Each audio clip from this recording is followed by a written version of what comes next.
வரலாற்றில் என்றும் இல்லாதவாறு அதிகரித்து கொண்டே போன தங்கத்தின் விலை போன வேகத்திலேயே வரலாறு காணாத வகையில் நேற்று இருமுறை விலை சரிவை சந்தித்துள்ளது.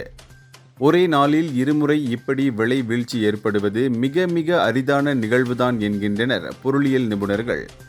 தங்கத்தின் விலை வீழ்ச்சி அடைந்ததற்கு உலகின் 3 முக்கிய சம்பவங்கள்தான் காரணம் என நிபுணர்கள் விளக்கமளிக்கின்றனர். ஒன்று, முதலில் தங்கம் விலை எக்குத்தப்பாக எகிரிவிட்ட நிலையில் இதில் முதலீடு செய்தவர்கள் லாபத்தை எடுக்க தங்கள் கையிருப்பை விற்கிறார்கள். இரண்டாவது, வர்த்தக விவகாரத்தில் சீன அதிபர் ஷி ஜின்பிங்கை நேரில் சந்தித்து பேசவுள்ளதாக ட்ரம்ப் கூறியுள்ளார். மூன்றாவதாக, யுக்ரைன் போர் விவகாரத்திலும் ரஷ்ய அதிபர் புட்டினை சந்திக்க உள்ளதாக ட்ரம்ப் கூறியுள்ளார். இந்த வணிக மற்றும் அரசியல் பின்புலங்கள் தவிர உலகளவில் முக்கிய பங்கு சந்தைகள் வரலாற்று உச்சங்களை எட்டியிருப்பதால் முதலீட்டாளர்கள் அதிக லாபம் ஈட்டும் நோக்கில் தங்கத்தில் இருந்து பங்குகள் மீது தங்கள் கவனங்களை திருப்பியிருப்பதாலும் அமெரிக்க டாலரின் மதிப்பு வலுவடைந்து இருப்பதாலும் தங்கத்தின் விலை குறைவதாக சொல்லப்படுகிறது.